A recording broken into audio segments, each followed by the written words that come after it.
Buenas tardes, profe. Mi nombre es Yurexi Santander y a continuación le vengo a culminar la exposición de mi grupo sobre deuda pública, ya que el día de la exposición me encontraba sin luz. Entonces, a continuación le voy a hablar sobre la relación entre la deuda pública y el PIB.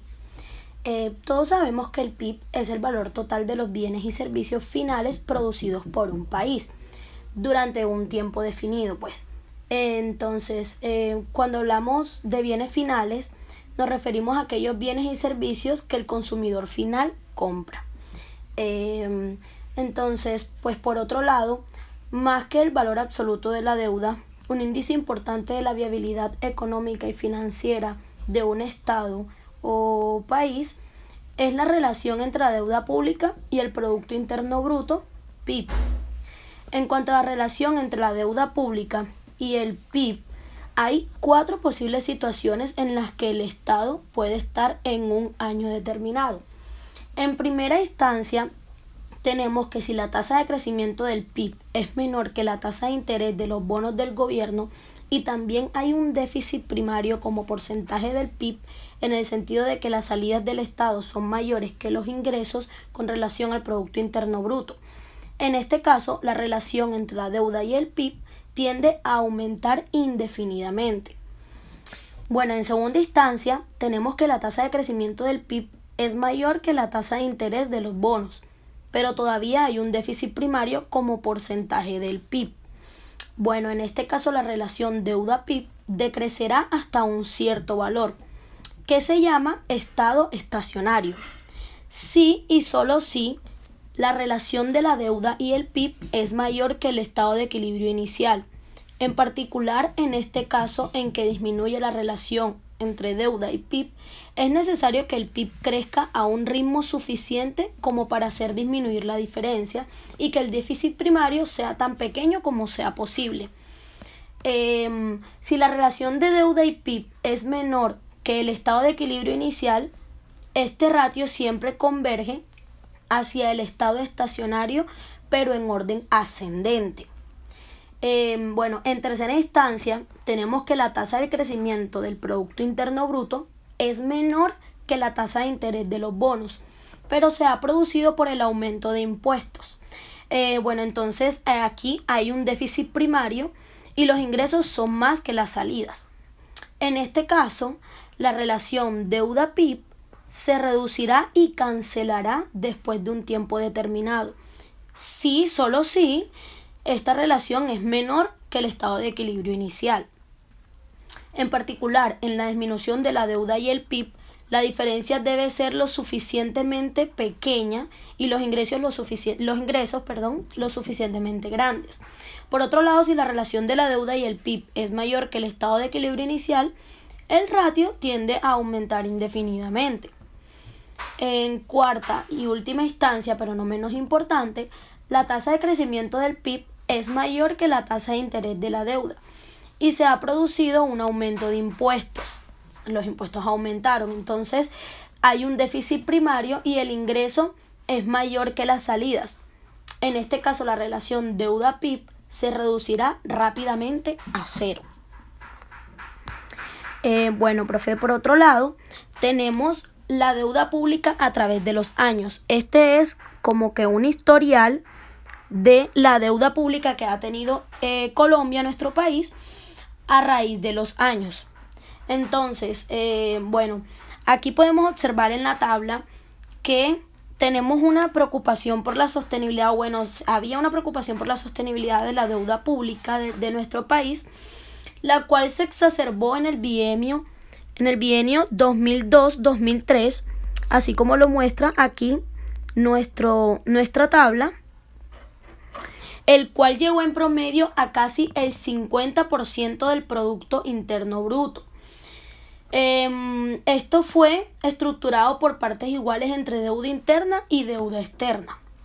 Era entendible esa preocupación en ese momento por el desbocado crecimiento de la deuda, pues de constituir un 15% del PIB en 1990, esto fue según investigaciones realizadas sobre el tema, se duplicó a más del 30% en 1999, como se muestra aquí en la tabla.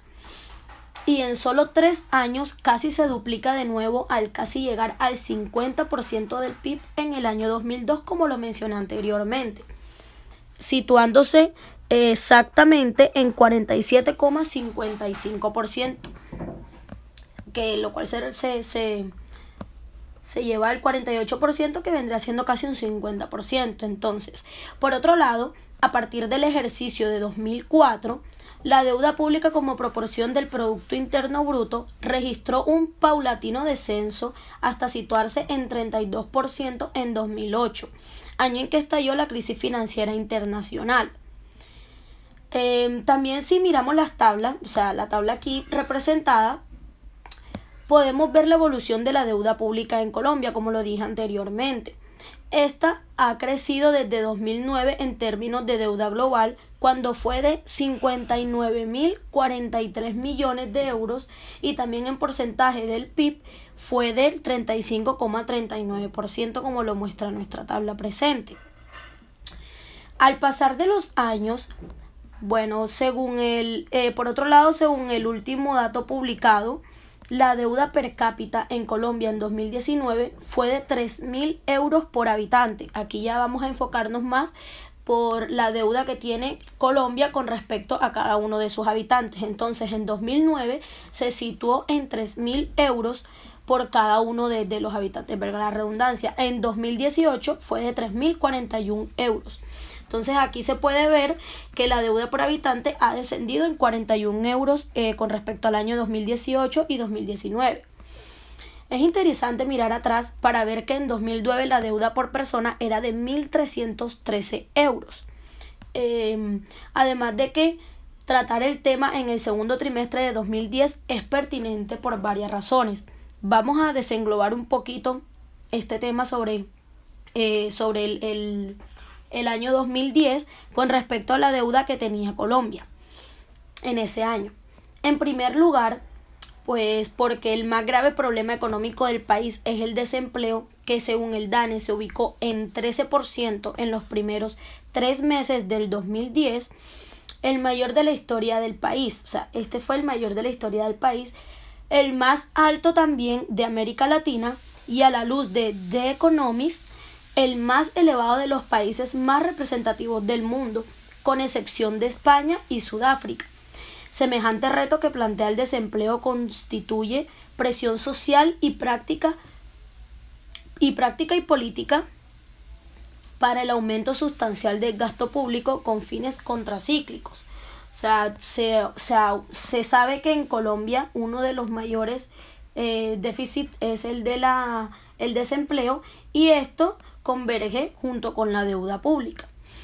En segundo lugar, tenemos que los mercados de deuda pública están con expectativas muy pesimistas a causa de la crisis que han desatado Grecia, España, Irlanda e Italia. Bueno, que desataron. Así como por el hecho de que han encontrado a revisión de sus finanzas públicas 24 países integrantes de la Unión Europea, los cuales preocupan a la denominada Comisión Europea con sede en Bruselas, ya que sus déficits gubernamentales superan con mucho el 3% del PIB, que es el porcentaje máximo determinado por la regla fiscal para los países miembros. Quiere decir que superan el porcentaje mayor, pues.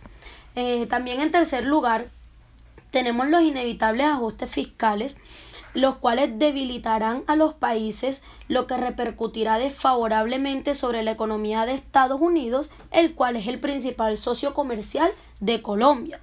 Aquí nos estamos viendo afectados. Aquí vamos a retrasar la recuperación de la economía mundial y bajamos también el optimismo de las expectativas creadas alrededor de la firma del Tratado Comercial de Colombia con Europa, continente mirado como sustituto para las exportaciones que se han dejado de hacer a Venezuela. Este desenglobe al final nos viene afectando a Colombia. En cuarto lugar, las mejores expectativas del sector externo colombiano provienen de los precios y de la inversión extranjera del sector minero energético, el cual genera poco empleo y ha mostrado inquietantes debilidades a raíz de la crisis global. Por último y no menos importante, está la dimensión ambiental, y la frecuencia en intensificación, de las complicaciones generadas por la naturaleza, que surgen como nuevos e importantes impulsadores del gasto público. También podemos decir, por otro lado, según los estudios y las investigaciones realizadas, que Colombia es la economía número 43 por volumen de su PIB. Su deuda pública, como ya lo dije anteriormente, pero ahora lo diré en valor monetario, en 2019 fue de 151.103 millones de euros. Y con respecto al PIB de 52%, como ya lo mencioné. Su deuda per cápita es de 3.000 euros por habitante. Esto nos deja que, también se sabe que la última tasa de variación anual del IPC publicada en Colombia que encontramos es de junio de 2021 y fue del 3.6%.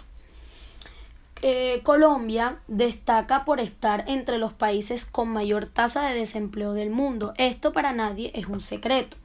El PIB per cápita es un muy buen indicador del nivel de vida y en el caso de Colombia en 2020 fue de 4.718 euros. Es decir, aumentó 1.718 euros con respecto al año anterior, con lo que ocupa o llegó a ocupar el puesto 101 de la tabla. Así pues, los ciudadanos tenemos, según este parámetro, un nivel de vida muy bajo en relación al resto de los 196 países del ranking de PIB per cápita. Esto no nos extraña tanto, la verdad no nos extraña tanto, pues no, que los colombianos tengamos en promedio el salario más bajo del mundo. Entonces, con respecto a eso, se sabe que Colombia viene siendo uno de los países con menos empleo y más afectados con respecto a la deuda pública. En cuanto al índice de desarrollo humano, el IDH, que elabora las Naciones Unidas para medir el progreso de un país y que en definitiva nos muestra el nivel de vida de sus habitantes, indica que los colombianos nos encontramos en el puesto 83. No hay un razonamiento que nos lleve a ocupar un puesto menor del 50 por decirlo así, pues. También sí se puede decir que si alguien buscara una razón para visitar Colombia por negocios, le fuera útil saber que Colombia se encuentra en el puesto 65 de los 190 que conforman el ranking Doing Business, que clasifica a los países según la facilidad que ofrecen para hacer negocios. Lo que mencioné anteriormente quiere decir que Colombia no se encuentra o no sería visible o atractiva ante muchos países para hacer negocios con ella, lo cual aumenta en sí la deuda pública siempre. Entonces nunca vamos en ascenso, sino más bien en descenso. También en cuanto al índice de percepción de la corrupción del sector público en Colombia, ha sido de 39 puntos porcentuales. Así se encuentra en el puesto 92, seguimos con los puestos elevados, del ranking de percepción de corrupción, formado por los 179 países, lo cual trae implicaciones sobre la deuda pública del país. Como ya lo mencioné anteriormente, siempre vamos en descenso con respecto a esto y nunca en ascenso. Nunca aumentamos, nunca mejoramos y nunca estamos en un mejor puesto con respecto a la deuda pública del país. Muchas gracias.